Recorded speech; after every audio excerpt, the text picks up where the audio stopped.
ziua! Bine v-am regăsit! Astăzi vom face pateuri cu ton și dovlecei.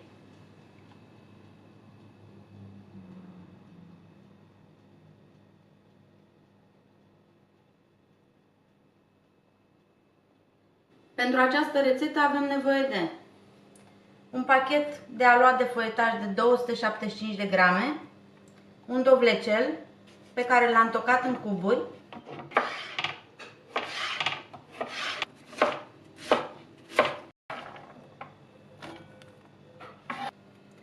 o ceapă mică tocată în cubulețe,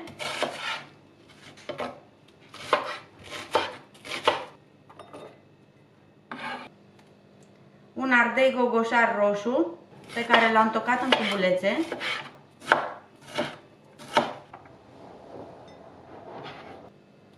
o conservă de ton de 195 de grame, pentru uns un ou plus 2 linguri cu lapte, 2 linguri cu semințe de susan pentru presărat deasupra, 2 linguri cu ulei, sare și piper.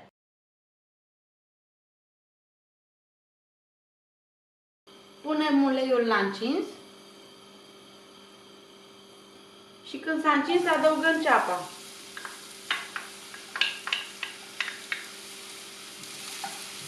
O lăsăm 2 minute, amestecând din când în când. După 2 minute punem ardeiul. Amestecăm și lăsăm 1 minut 2. Apoi adăugăm dovlecei.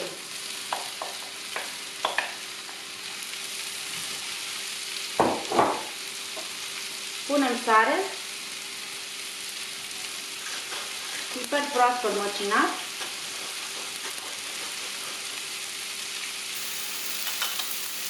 amestecăm și lăsăm pe foc până ce legumele se gătesc. Mai amestecăm din când în când. Gătitul se face la foc mic. După 10 minute legumele s-au gătit, le luăm de pe foc și transferăm într-un bol.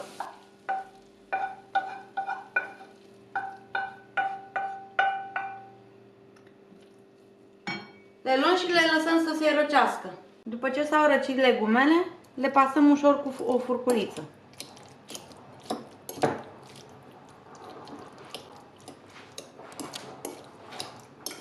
Apoi punem tonul și amestecăm bine.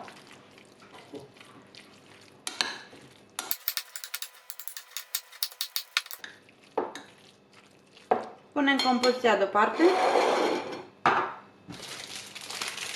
Luăm foietajul, îl scoatem din puncă.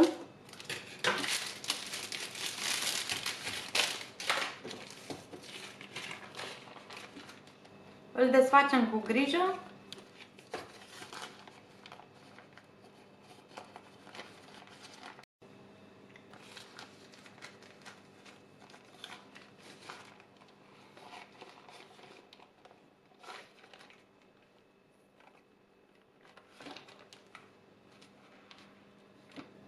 Îl tăiem în 12 bucăți.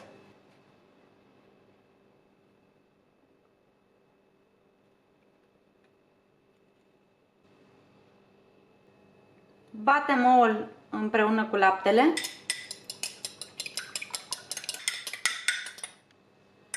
Și îl dăm deoparte. Punem umplutură pe fiecare bucată.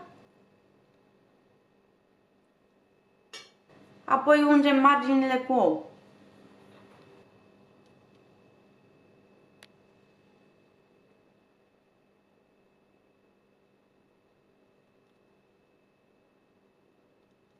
Și formăm pateul.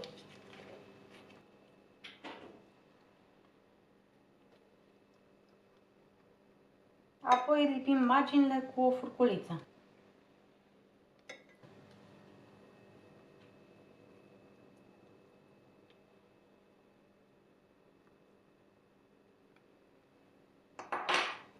Continuăm la fel și cu celelalte. Apoi punem hârtia de copt împreună cu pateurile pe tavă.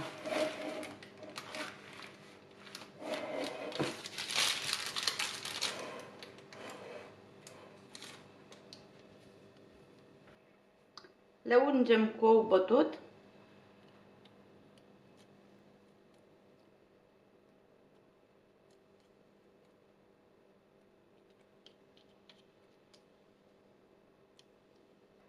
Și apoi le presărăm cu susan.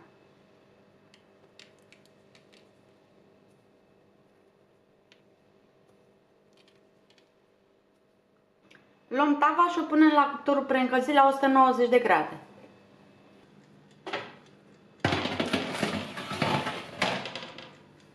După 30 de minute pateurile s-au rumenit frumos, așa că le scoatem de la cuptor.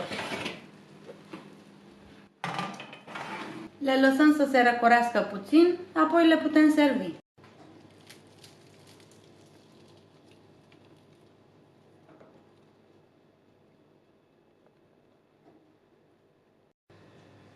Pentru mai multe rețete gustoase și sfaturi culinare, vă aștept cu drag să reveniți pe canalul meu. Vă doresc o zi plină de savoare și bucurii culinare.